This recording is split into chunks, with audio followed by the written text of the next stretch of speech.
starejših in nekaj modrih mož so skupaj prihajal, opazila na njegu nekaj, kar se je premikalo in je bilo videti kakor svetla zvezda. Tej nenavadni zvezdi so začeli slediti in vodila jih je do Betlehema, kjer se je ustavila nad modrim hlebčkom. Prvi od modrih mož, ki je vstopil, je bil najstarejši in že sivih las. Ime mu je bilo Melchior Miha. Prihajal je iz Perzije in prijezdil na slonu. Jezusu je dar podaril zlato, simbol žareče popolnosti, kot se ga prinaša kralju, ker je Jezus naš Gospod in naš kralj.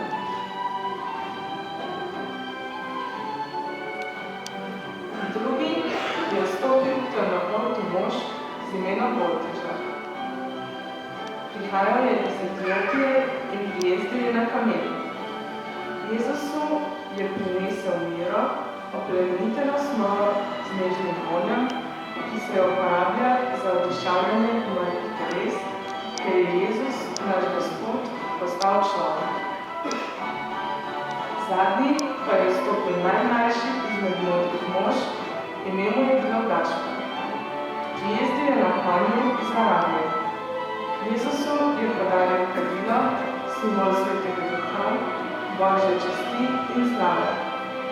Uporabljali so ga veliki duhovniki kot simbol duhovništva, ker je Jezus naš Gospod in naš Bog.